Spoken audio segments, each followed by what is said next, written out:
بۆیە ئەو کەسەی ئەڵێ کچەکەی من تایبەتە توش نابێ قەینا با تێکەڵاو بێ، ئەمە کافر بوو چونکە حرامەکەی حەڵال کرد. بەزەو کەسەی ئەڵێ وەڵاهی ئەزانم غەڵەتە بەڵام دەسەڵاتم نییە بەڵام چارەم نییە، ئەمە تاوانبار بوو. حاڵی ئەمە باشترە لەو. بە سەرەتای ئاەتەکە فەرمێ ولا يبدين زينتهن، فەرمێ ئافرەتان جوانیەکانی خۆیان دەرنەخەن. ئیتر هەموو ئافرەت یەکرێتەوە، کەس نەڵێ ئافرەتەکەی من تایبەتە. الله سبحانه وتعالى خۆی خالقی ئافرەتان نییە، خۆی خالقێتی لەگەڵ پیاوانی شەوە وخلق منها زوجها، فەرمێ ئافرەت خۆم خەلقم کردووە لە پیاو ليسكن إليها، کەواتە خۆی خەلقی کردوون و هیچ کەسێ وەکو خۆی نەهێناسێ.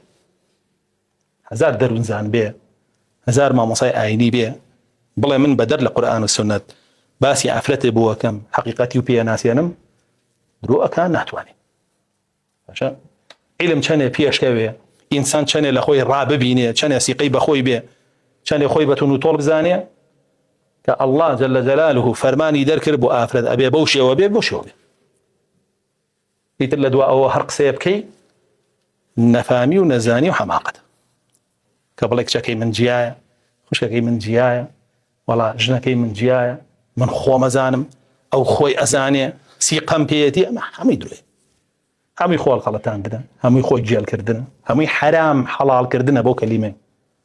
کە الله سبحانه وتعالى سنووری بۆ کێشای فەرمووی ئەم بەرکەوتنانە حرامە، تۆکە کردن بە هەربیان و یەکبێ حەڵالە کردو. جا سێرکە ئەگەر بیکەیت و بە حرامی بزانی باشترە بۆت لەوەی کە نەیکەیت و حەڵالیکی، ئەگەر نەیکەیت و حەڵالیکی کافرە بی، بەس بیکەیت و بە تاوانی بزانی حەڵالی نەکەی تاوان بارەبی. بۆیە ئەو کەسەی ئەڵێ کچەکەی من تایبەتە توش نابێ قەینا با تێکەڵاو بێ، ئەمە کافر بووە چونکە حرامەکەی حەڵال کرد. بەزەو کەسەی ئەڵێ وەڵاهی ئەزانم غەڵەتە بەڵام دەسەڵاتم نییە بەڵام چارەم نییە، ئەمە تاوانبار بوو. حاڵی ئەمە باشترە لەو. باشە بۆیە ئەم بابەتانە کە الله سبحانه وتعالى بڕانتوێتیەوە هیوە نیە تۆ قسەیتی هەڵێ تۆ چیت، تۆ خالقی ئافرەتانی، تۆ طەبیعی هەموویانە ناسی، یا الله سبحانه وتعالى، الله سبحانه وتعالى ناسی.